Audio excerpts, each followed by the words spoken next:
من غير رغي كتير النهارده هنتكلم عن برنس السينما المصريه احمد حلمي.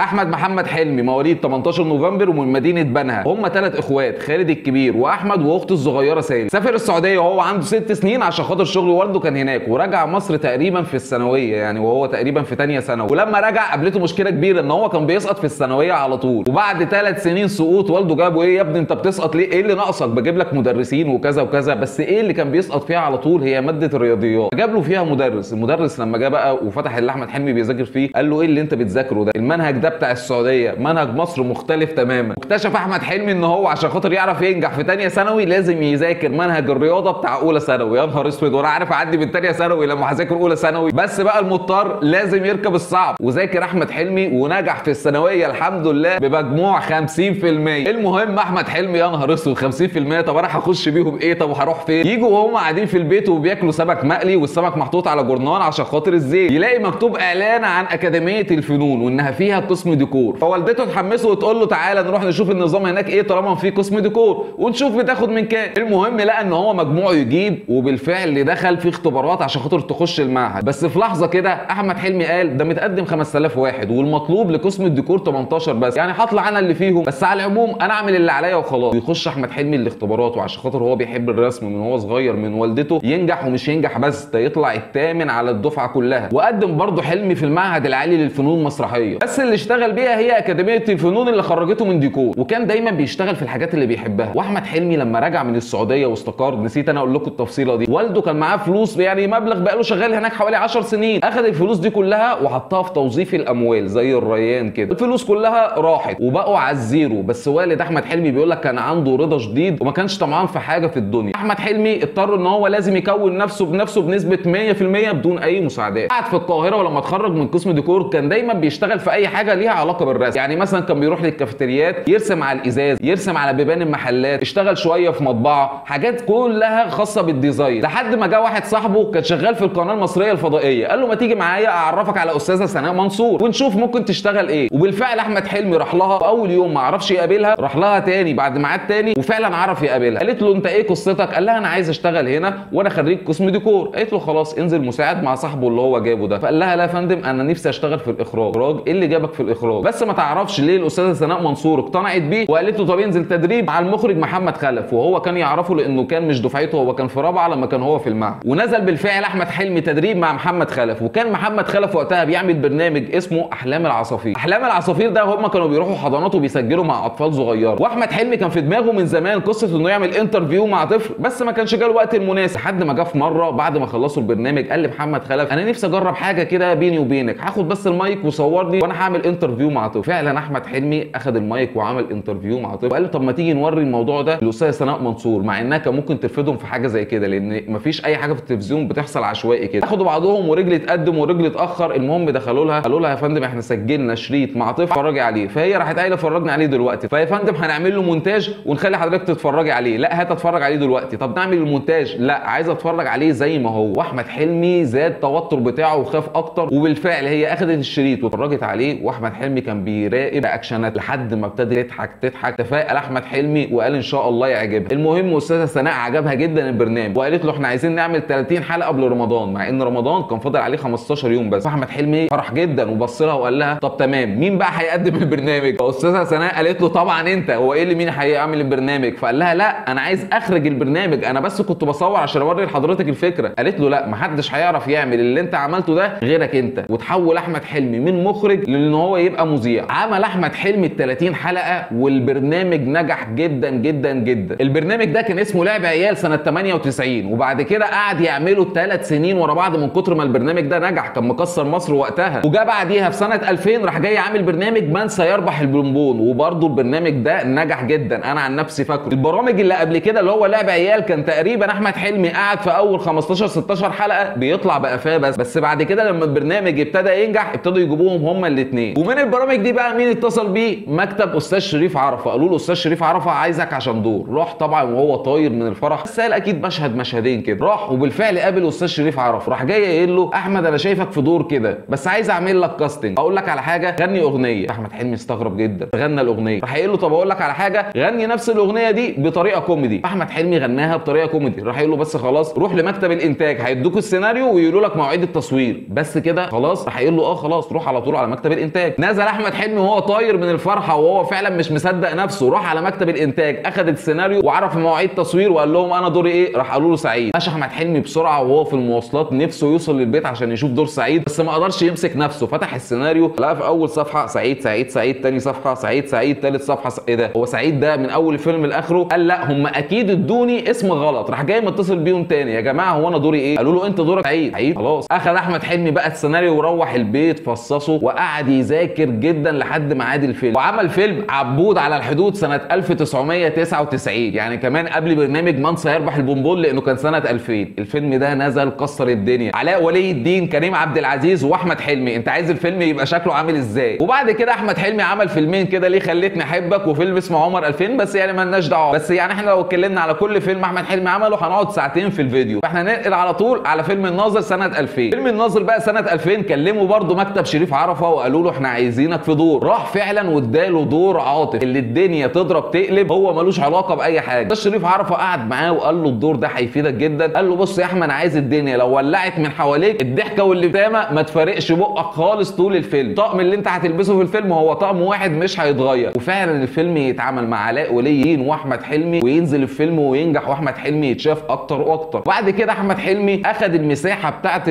صديق البطل. عارف صديق البطل اللي هو بيطلع الدور الثاني دايما؟ عرف ياخد صديق البطل زي ما عمل في فيلم السلم والتعبان مع هاني سلامه 2001 ومحمد فؤاد برضه في رحله حب. الفيلمين دول نجحوا جدا وكان عامله برضه في 2001 لحد ما راح ل 55 اسعاف مع محمد سعد، ومن هنا انطلقت البطوله. يعني يعتبر البطوله كانت متقسمه عليهم، هم اللي مش يعتبر هم اللي كانوا ابطال، بس برضه ما شالش فيلم لوحده. وبعد الفيلم ده ما ينجح جدا تيجي شركه اتصالات شهيره وتطلب منه هو ومحمد سعد ان هم يعمل لهم اعلان، وكده الدنيا عماله تفتح معاهم واكتر واكتر. بس احمد حلمي قال لك انا مش هعمل دور بطل، ان كان بتجيله افلام كتير غير لما الناس تعرفني باسمي، مش تقول اللي كان في عبود او اللي كان في الناظر او اللي عمل اعلان. اول ما تقول احمد حلمي ساعتها وقتها بس افكر فعلا ان انا اقبل اي دور بطوله. وده تفكير ذكي جدا على فكره، ان خد بالك مفيش نجوميه من غير ذكاء، يعني الا ناس قليله جدا زي علي ربيع كده، مع انه بيقول لك عليه ان هو ذكي جدا برضه. يجي بعد كده يعمل فيلم سهر الليالي وميدو مشاكل مع بعض. هو صور سهر الليالي واتاخر شويه فعمل ميدو مشاكل، وده راح جاي نازل وده راح جاي نازل. فيلم سهر الليالي فيلم برضه قلب الدنيا، كانت نجوم كلها وتمثيل بقى مش كوميديا وبتاع. وميدو مشاكل برضه كان اول فيلم بقى بطوله لوحده هو وشيرين وحسن حسني، والفيلم برضه نجح مش نجح كسر الدنيا، كان معاه برضه رامز جلال. وبعد كده حلمي عمل فيلم زكي شان ومطب صناعي جعلتني مجرما. وحلمي ايامها كان بيقول لك انا بلم الجمهور، عايز اعمل من الافلام دي جماهيريه، وبعد ما ابقى لميت الجمهور اعمل بقى اللي في دماغي، بس الاول اعمل قاعده جماهيريه. واللي مشهور عن حلمي ان هو دؤوب جدا في شغله وبيسمع لاي حد، مش لازم يبقى ليك تاريخ عشان خاطر يسمع لك. ففي مره حلمي كان قاعد في مكتب وليد صبري وكان موجود محمد حفظي. محمد حفظي قال له انا في شاب جديد كده اللي هو احمد فهمي وقتها جاب لي فيلم، وراح جاي قايل له سطر من الفيلم 3 اخوات عايشين ببطاقه واحده وبشخصيه واحده. قال له انا عايز اشوف الفيلم ده، وبالفعل شاف الفيلم ده وعجبه جدا. قال له اتصل بالمؤلف، الفيلم ده فكرته جامده جدا ولازم تتعصر اكتر من كده. جاء احمد فهمي وقعد مع احمد حلمي وقال له الفكره دي ملهاش صوره ان احنا ما نستغلهاش جامد، وقعدوا تقريبا سنه بيعدلوا في سيناريو. واحمد فهمي بنفسه قال النسخه الاولى اللي انا كنت جايبها غير خالص النسخه الاخيره، بقت احلى بكتير. ونزل فيلم كده رضا. وقتها احمد حلمي كان بيقول لك اصعب حاجه مش ال3 شخصيات، انا اتعاملت مع ال3 شخصيات ان كل شخصيه كانها في فيلم لوحده، بس اصعب حاجه لما يبقوا ال3 مع بعض ولابسين نفس اللبس، والمفروض ان انت تعرف ان ده سمسم وده البرنس وده كذا. كانت الصعوبه بقى هنا انك تعرف تميزهم وهم كلهم لابسين نفس اللبس، مش ان واحد لابس شخصيه. ما هو اللبس برده كان بيفرق، يعني البرنس غير بيبو غير سمسم، كان كل واحد من الكاركتر بتاعه برده بتعرفه. فلما يبقوا ال3 لابسين نفس اللبس وانت تعرف تميزهم تعرف ان حلمي ممثل شاطر جدا جدا جدا. وعشان حلمي يلعب في المضمون عمل بعديها ظرف طارق، وبعد كده راح جاي ايمن بهجت قمر قال له انا عندي كده سطر عايز اقوله لك يا حلمي، ان في واحد عايش مع والده ووالدته ومتعلق جدا بباباه، هيقعد فتره طويله بياخد رايه في كل حاجه وي وي وي، وفجاه بيكتشف ان باباه مش موجود، هو اصلا ميت وهو عنده شيزوفرينيا. قال له ايمن انا عايز الفيلم ده، روح اكتبه واشتغل عليه ووريه للمخرج شريف عرفه. ايمن بهجت قمر قبل ما يكتبه اصلا راح على طول لشريف عرفه وقال له الفكره كذا كذا وحلمي عايز يعملها معانا. فشريف عرفة اقتنع بالفكره وقال له يلا بينا نشتغل عليها. وايمن بهجت قمر عمل لنا فيلم اسف على الازعاج. الفيلم ده كان حلمي بيغير جلده خالص ونزل وكان هو خايف، بس الجمهور بتاع حلمي عجبه الفيلم جدا، سواء جمهور حلمي او غير حلمي. الفيلم كان خطير ونجح فيلم حلمي حتى وهو ما فيهوش كوميديا. وحلمي ساعتها عرف ممكن يتنوع بقى اكتر ويعمل لجمهوره اي حاجه، ان جمهوره مش عايز مجرد ضحك وخلاص، لا لو عملت لنا فيلم حلو هتلاقي برضه اللي يقدره. فعشان حلمي بيحب الاختلاف راح جاي بعديها بقى عمل لنا فيلم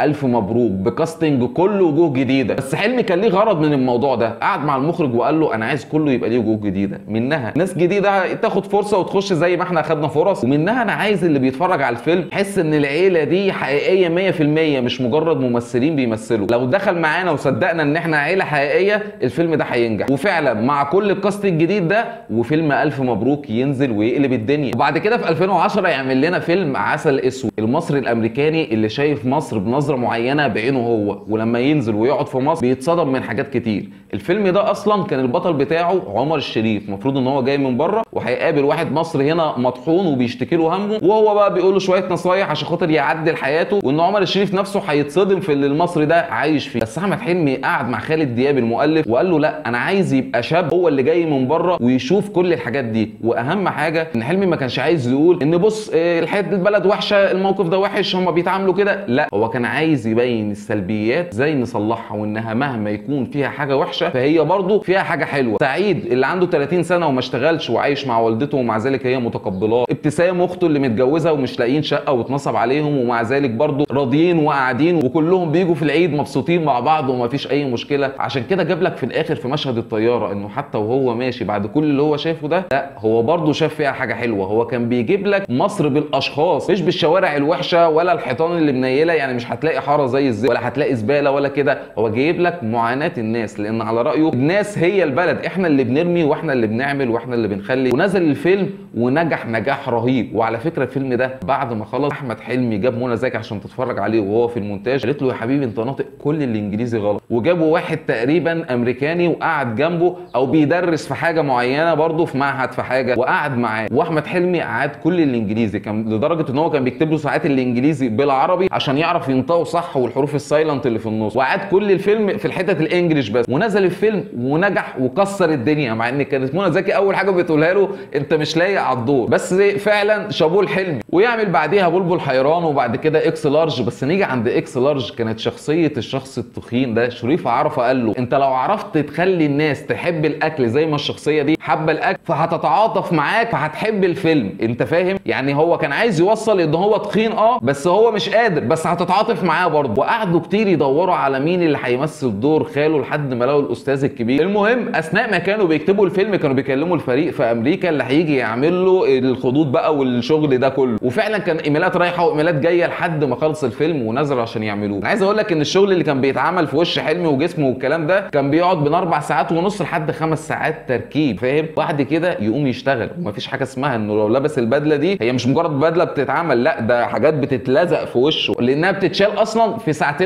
انت متخيل؟ لانهم لو شالوا مره واحده جلده هيحصل له حاجه، بيشيلوه واحده واحده وبيتحط ماده معينه وقصه وليله، ولازم يبقى داخل الحمام قبليها لانه لو لبس القصه دي مفيش دخول حمام. عارف يعني ايه؟ يعني في مره كان عنده دور ال3 كاميرا ال4 عشان يعمل المشهد اللي هو طالع من الحمام ده بقى، كان فول بادي فاهم؟ طالع من الحمام وكان لابس فوطه فكان لازم كل حاجه هتبان تقريبا. ده كان حضور ال3 كاميرا ال4. هو انا منفعل ليه وانا بتكلم؟ انا بس ايه يعني القصه بتاخدني فاهم؟ المهم عملوا فيلم واستاذ ابراهيم نصر ما نقدرش ننساه ولا نقدر ننسى ما اكلتش رز، ونزل الفيلم ونجح جدا جدا. هي افلام حلمي كلها بتنجح نادرا، يعني حتى الافلام اللي بنقول عليها ان هي ساقطت فهي كانت بتجيب ايرادات، مش بتجيب ثمنها بس، بتجيب برضه ايرادات. يعني حلمي برضه يعرف يحترم المشاهد، الا كام حاجه كده ايه غلطت منه حاجه بسيطه عشان خاطر بس هو كان عايز يبقى موجود على الساحه لانه كان بيغيب كتير ولسه جايين في الكلام. عمل افلام بعديها زي على جثتي ولف ودوران وصنع في مصر، والافلام دي حلوه برضه وبنتفرج عليها. بس احنا هننقل على طول على فيلم واحد تاني. انا عايز اقول لك ان فيلم واحد تاني ده احمد حلمي عمله عشان هو اصلا كان فاقد الشغف. تخيل احمد حلمي بكل اللي عنده ووصل لمرحله قعد 3 سنين تقريبا في البيت ما بيعملش اي حاجه، قاعد على الكنبه فاقد الشغف انه هو يدور على فيلم او يقوم يمثل او اي حاجه، وقعد مع ناس دربته على انه ازاي يرجع شغفه تاني، وده موضوع تاني خالص. وعمل الفيلم ده بناء على اللي كان هو بيمر فيه. وعايز اقول لك ان معظم افلام احمد حلمي بيعملها زي اسف على الازعاج مثلا عملها لما والده مات، وفي يعني افلام كتير بتطلع نطلع من حياته هو. بص احنا لو قعدنا نتكلم على احمد حلمي وعلى اعماله كلها مش هنعرف نحصرها في فيديو واحد بينزل على اليوتيوب كبيره 10 دقايق بس. مسلسلاته الاذاعيه بس حوالي 15 حاجه. بس احنا عايزين نقول ان احمد حلمي النجم اللي بيحترم المشاهد بيفضل في المكانه بتاعته زي كريم عبد العزيز كده. هتستهتر بالمشاهد وهتفضل مكرر نفسك، سهمك هينزل هينزل هينزل. في الاخر شابوه لاحمد حلمي وشابوه لدماغك الالمازات دي. ولو بتحب تتابع كل اخبار النجوم وتحب تعرف نجمك المفضل ازاي ابتدى من الصفر لحد ما بقى نجم، خش اشترك في القناه ولف لفه كده. ولو عندك اي اقتراحات اكتبها في الكومنتات. سلام.